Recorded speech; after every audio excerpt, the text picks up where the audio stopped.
ইতিহাসের সবচেয়ে ভয়াবহ দাবানলে পুড়ছে ইসরায়েল। মধ্যাঞ্চলে ছড়িয়ে পড়া আগুন পৌঁছে গেছে জেরুজালেম পর্যন্ত। জারি করা হয়েছে জরুরি অবস্থা। লোকালয়ে ছড়িয়ে পড়ার শঙ্কায় অন্তত 10টি এলাকা থেকে সরিয়ে নেওয়া হয়েছে বাসিন্দাদের।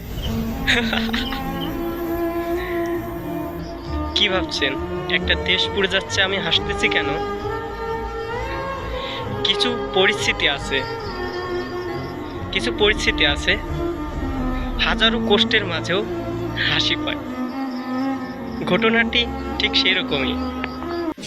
এতদিন কান্না করছি এই ভেবে আমার নির্দোষ ফিলিস্তিনি ভাইদের এই খুনি ইসরায়েল বিনা দোষে নির্মমভাবে হত্যা করছে।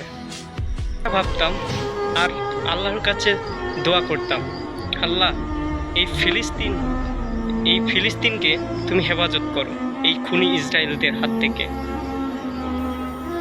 আর ভাবতাম এই খুনি ইসরায়েলদের কিভাবে ধ্বংস হবে, আল্লাহ কিভাবে ধ্বংস করবে এদের।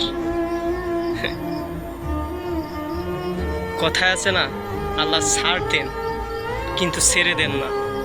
ইসরায়েলদের পক্ষেও তার ব্যতিক্রম হবে না ইনশাআল্লাহ।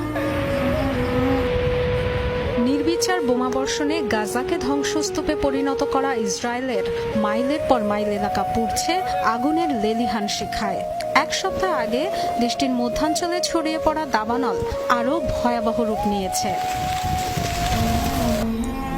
আল্লাহ হয়তো এই খুনি ইসরায়েলদের এই দাবানলের মাধ্যমেই ধ্বংস করে দিতে পারেন।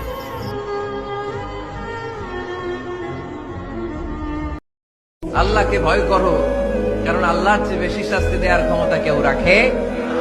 আল্লাহ সব সময় ধরে না ধরলে, ধরে না ধরলে আল্লাহ সব সময় ধরে না।